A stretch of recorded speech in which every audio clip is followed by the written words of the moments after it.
Sebenarnya semua pelatih mempunyai kelebihannya masing-masing ya. Sebagai contoh misalkan yang saya paling ingat dari Coach Alfred, dia orangnya yang sangat kritis. Jadi kalau Coach Alfred misalkan contoh kita mau melakukan suatu tindakan seperti mandi es, maka dia akan tanya, ini berdasarkan literatur berapa lama, suhunya harus berapa, sampai sedetail itu Coach Alfred ya kan. Nah saat itu ada salah satu pemain, Egy, dia mengalami cedera hamstring. Saat itu dia udah dapat kontrak juga dari klub Eropa. Coach Indra berharap Egy bisa main ya kan. Akhirnya waktu itu ya udah Coach, kita coba sampai warming up. Saat warming up semua beres, tapi saya bilang oke, ini ada satu kelemahannya, dia nggak bisa lari cepat. Jujur saya pernah menegur salah satu pemain yang dimana dia tidak mau mengikuti arahan kita.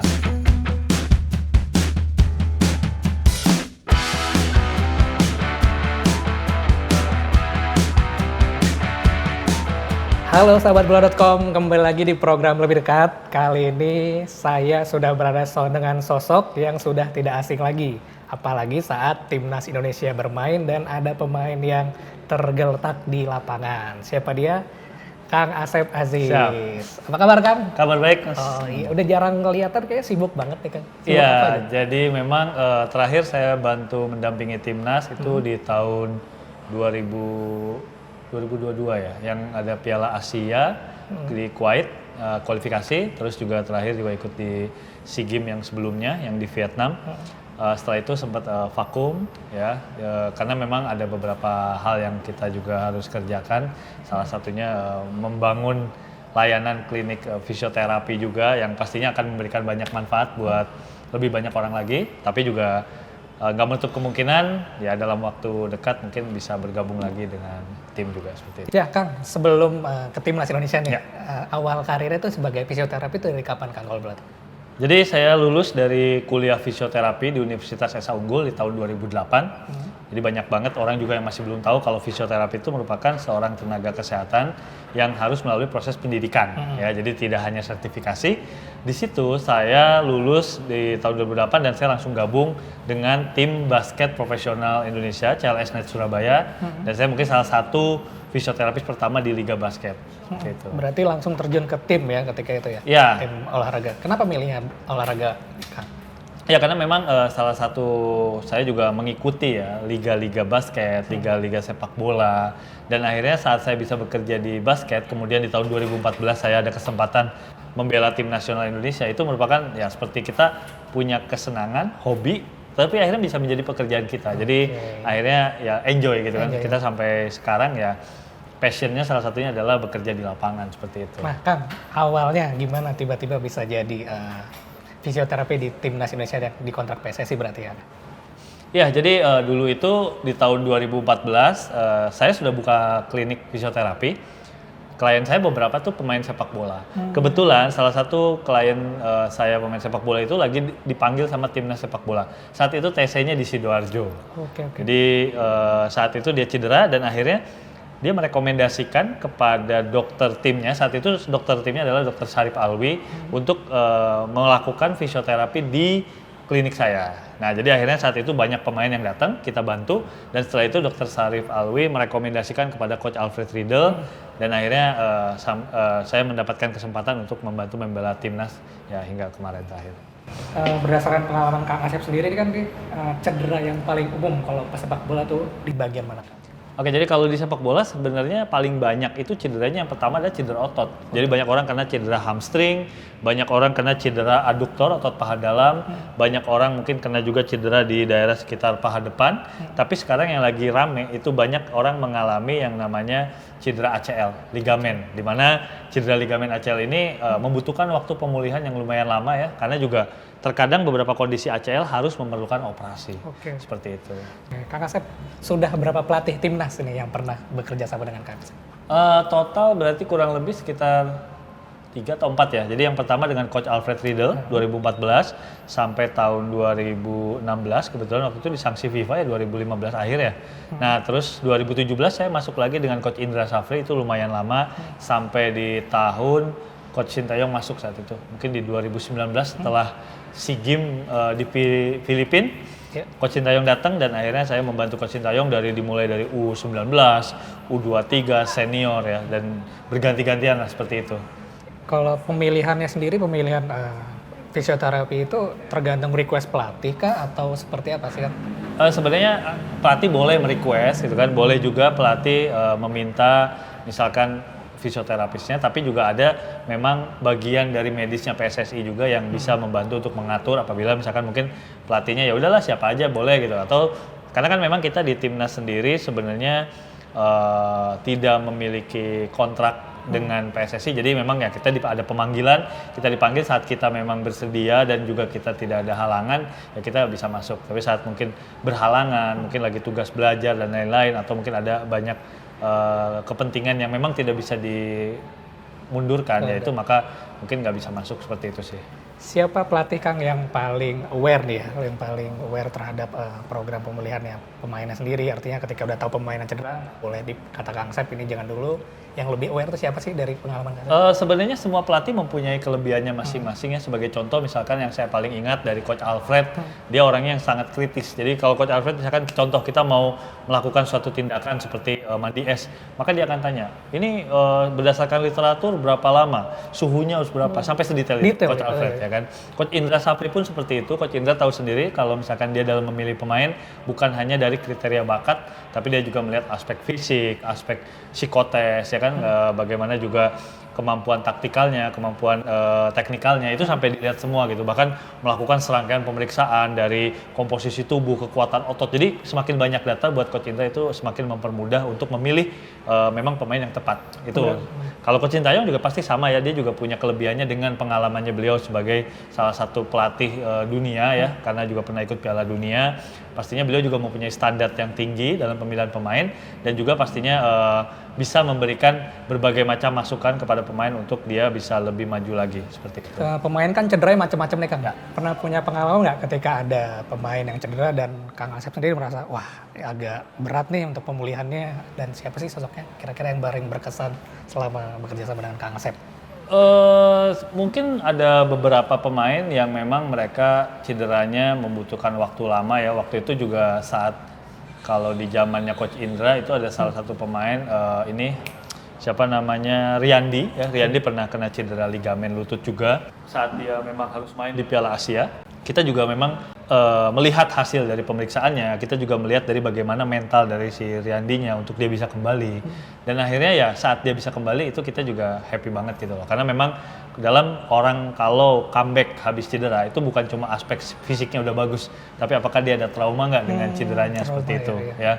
Jadi termasuk juga mungkin waktu zamannya Coach Alfred Riedel, saya dulu juga agak sedikit bukan kecewa ya, tapi kayak agak sedih gitu saat misalkan kita sendiri akhirnya harus memberikan suatu vonis gitu. Misalkan sebagai contoh dulu Irfan Bahdim menjelang berangkat mungkin nggak nyampe 3-4 hari dia mengalami cedera otot hamstring, dan ya secara keilmuan membutuhkan pemulihan pasti minimal 2-3 minggu bahkan 1 bulan, yang dimana pasti akan lebih beresiko saat kita membawa dia. Jadi saya sampaikan kondisinya berdasarkan dari hasil pemeriksaan dokter, pemeriksaan MRI dan lain-lain, maka pelatih memutuskan tidak membawa. Dan itu saya lihat juga Irfan ya agak sedikit kecewa ya, karena ternyata hampir setiap AFF dia ada cedera yang dia menjelang berangkat selalu kena gitu, seperti itu. Kalau tantangan seorang fisioterapi sendiri apa sih Kang saat mendampingi program pemulihan atlet sendiri? Pasti tantangannya adalah yang pertama ekspektasi pelatih ya. Kalau misalkan pelatihnya memang mengerti tentang proses pemulihan pemain, pastinya buat kita sendiri tidak menjadi suatu tekanan. Tapi mungkin juga ada pelatih yang memang misalkan ini beberapa pemain kunci gitu kan, yang dimana harapannya bisa bermain, pasti akan diupayakan bagaimana bisa bermain meskipun tetap harus ada pertimbangan medis ya. Sebagai contoh, waktu pas lagi Piala Asia saat itu kita bertanding lawan Jepang, itu partai penting ya. Kalau kita menang saat itu kita masuk ke Piala Dunia di mana gitu, saya lupa, di Polandia kalau nggak salah. Nah saat itu ada salah satu pemain Egy, dia mengalami cedera hamstring. Saat itu dia udah dapat kontrak juga dari klub Eropa. Coach Indra berharap Egy bisa main ya kan. Akhirnya waktu itu kita ya udah Coach, kita coba sampai warming up. Saat warming up semua beres, tapi saya bilang oke, ini ada satu kelemahannya, dia nggak bisa lari cepat karena hamstring fungsinya salah satu untuk lari. Jadi memang waktu dia mau coba lari, Egy bilang, Coach sakit, saya nggak bisa. Oke, saya bilang, Coach kayaknya agak riskan kalau dipaksakan. Jadi akhirnya saat itu di pertandingan tersebut Egy nggak main. Dan ya alhamdulillahnya mungkin ya sampai sekarang Egy masih bisa bermain lah. Seperti itu. Jadi kita pun kadang nggak tahu ya kalau misalkan mungkin saat itu kita paksakan ternyata dari hamstring, karena hamstring sendiri merupakan salah satu resiko orang terkena cedera ACL ligamen. Seperti itu. pernah ada kasus di mana ini kan kayak turnamen gitu kan, Ya. tiba-tiba pemainnya cedera nih, tapi itu penting gitu, artinya mau nggak mau tetap dipaksain main gitu. Yang pasti sih tetap kita harus melihat dari grade-nya ya. Jadi gini, Oke. ada misalkan kayak kita harus berpikir contoh dia untuk berlari aja nggak bisa, ya pasti otomatis dia nggak bisa untuk bermain. Yang terjadi kalau kita paksakan pastinya merugikan tim, ya kan? Oke. Nggak akan maksimal. Tapi mungkin ada yang contoh, pernah ada kejadian waktu kita Piala AFF di Singapura waktu pas pandemi kemarin.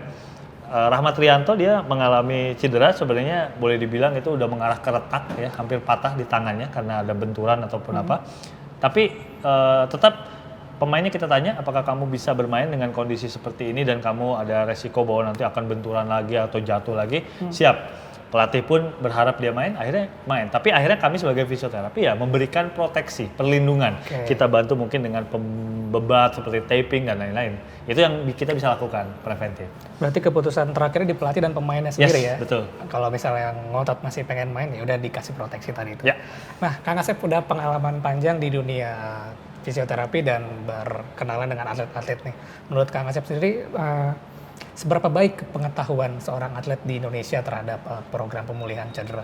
Oke, kalau saya melihatnya begini ya, dulu saat saya pertama kali gabung dengan tim basket, masih banyak atlet bahkan mereka juga nggak tahu penanganan pertama tuh misalkan harus dibantu dengan kompres es dan lain-lain. Tapi ya seiring waktu kan kalau saya dalam menangani pasien, saya kan mengedukasi mereka. Jadi pelan-pelan mereka mengerti kenapa itu bisa harus dilakukan. Dan saya pikir dengan era teknologi yang semakin canggih, keterbukaan, kalau zaman dulu orang misalkan mau operasi aja mereka udah stresnya setengah mati gitu loh. Karena mereka berpikir setelah operasi nggak bisa kembali, terus juga mungkin pensiun. Tapi ternyata sekarang dengan era informasi terbuka, mereka melihat si A mengalami cedera yang sama dengan dia bisa kembali. Mungkin di liga mana, di Liga Spanyol, Liga Italia, Liga Inggris, cederanya sama, mereka bisa kembali gitu. Jadi akhirnya membuat si pemain mungkin menjadi lebih mencari juga, karena kan sekarang lebih mudah ya kita mencari semua informasi, data-data gitu. Jadi kalau saya melihatnya pemain semakin aware sekarang dibandingkan mungkin 10 tahun lalu seperti itu. Pernah merasa kesel nggak Kang ketika ada pemain nih udah dikasih program, tiba-tiba masih ngeyel, masih apa gitu? Jujur saya pernah menegur salah satu pemain yang dimana dia tidak mau mengikuti arahan kita. Jadi akhirnya di situ karena memang apa yang kita lakukan kan untuk kepentingan pemain dan pasti untuk kepentingan tim. Di situ saya menegur. Jadi apalagi itu masih pemain muda ya. Kalau pemain muda memang kita juga sebagai di situ mungkin lebih secara usia kita lebih duluan. Jadi kita bisa memberikan pelajaran. Di situ saya menegur bahwa oke, kalau kamu memang nggak mau mengikuti program saya, silakan kamu ngelakuin program sendiri. Saya hanya akan nanti melaporkan kepada pelatih bahwa kamu tidak menjalankan apa yang sudah saya buat. Karena saya di sini membantu pelatih untuk bisa membuat tim ini lebih baik.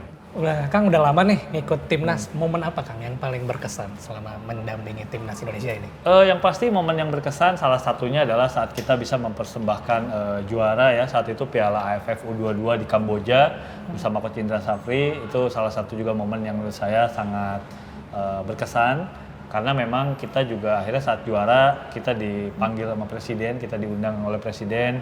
Saya pun begitu pulang ke Jawa Timur dipanggil oleh gubernur. Jadi memang saat itu ya kita melihat bahwa dengan sepak bola mungkin kita juga bisa mendapatkan banyak pengalaman, banyak relasi dan pastinya ya kesempatan gitu. Karena kan mungkin nggak semua orang punya kesempatan yang sama untuk diapresiasi oleh pemerintah seperti itu. Dan juga ya pastinya dengan kita bergabung di timnas, ya pastinya kita juga mewujudkan harapan orang tua kan. Saat lahir kita diharapkan jadi berguna bagi nusa dan bangsa, dan salah satunya saya melalui fisioterapi ya saya harapkan ilmunya berguna untuk nusa dan bangsa. Menurut pandangan Kang Asep sendiri di klub bola yang sekarang di Indonesia ya, atau tim basket atau tim-tim yang olahraga yang membutuhkan duel fisik tuh, peran fisioterapinya sudah maksimal atau bagaimana sih saat ini? Kalau menurut saya sekarang dari segi klubnya mereka sudah sadar bahwa fisioterapi merupakan salah satu komponen yang penting ada di dalam timnya. Tapi mungkin pesan saya buat teman-teman fisioterapi yang ada di klub ataupun di timnas ya jangan berhenti belajar. Karena memang makin kesini kan ilmunya juga makin berkembang terus ya. Jadi semakin banyak ilmu pastinya juga semakin banyak hal yang mesti kita pelajari. Dan juga kalau saya boleh saran adalah sebagai fisioterapis juga kita harus bisa berkolaborasi. Karena memang kita nggak bisa menangani ini semua sendirian. Mungkin terkadang kita butuh bantuan dari seorang nutrisionis, butuh bantuan dari pelatih fisik, butuh bantuan dari fitness trainer. Jadi kita jangan termakan ego bahwa kita bisa mengerjakan ini semua sendiri.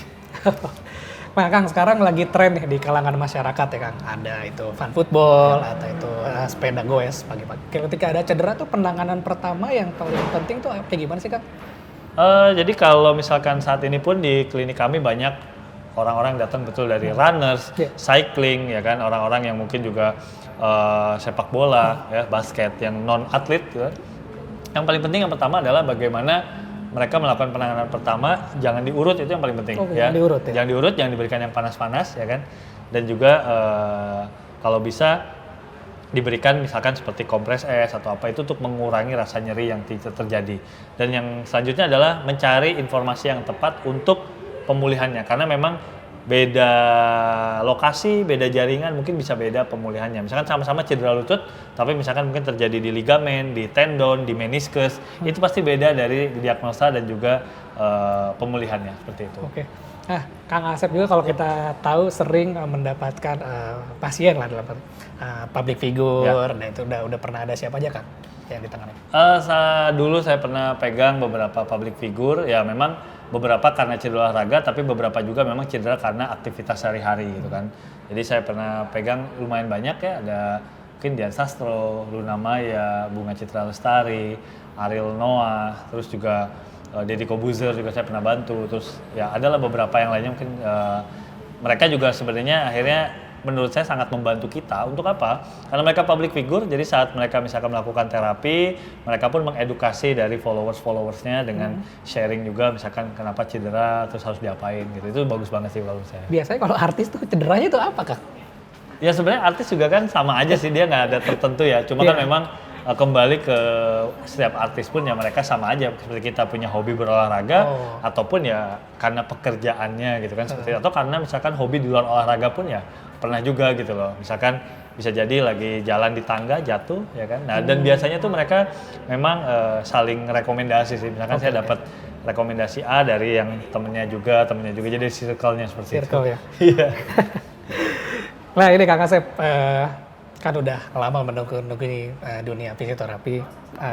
Apa sih, masih ada nggak tujuan yang pengen dikejar oleh Kang Asep sendiri? Tujuan saya sih sebenarnya kalau sekarang lebih ke arah bagaimana saya membuat teman-teman fisioterapi di Indonesia kualitasnya, standarnya menjadi lebih baik ya. Pastinya dengan mungkin ilmu dan pengalaman yang saya miliki semoga bisa membantu itu.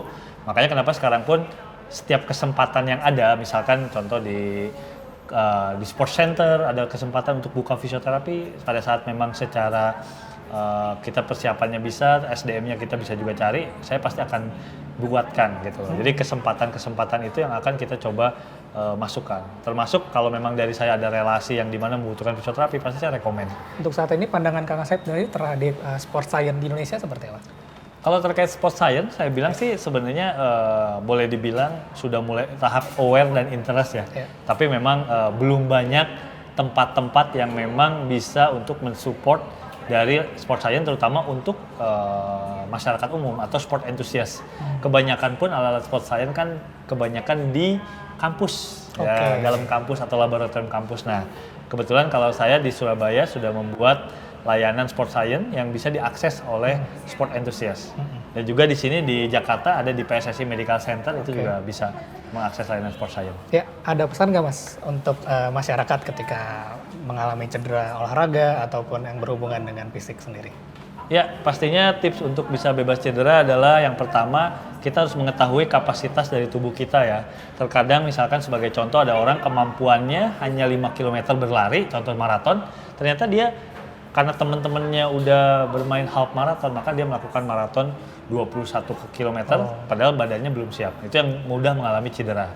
Jadi yang kedua juga jangan lupa pentingnya warming up, stretching, cooling down, itu juga salah satu komponen penting dalam berolahraga. Yang ketiga adalah cedera itu jangan ditunda. Kalau udah cedera, segera mungkin mendapatkan penanganan, karena semakin cepat kita menangani cedera, maka kemungkinan pulihnya semakin bagus dan waktu pemulihannya juga semakin cepat.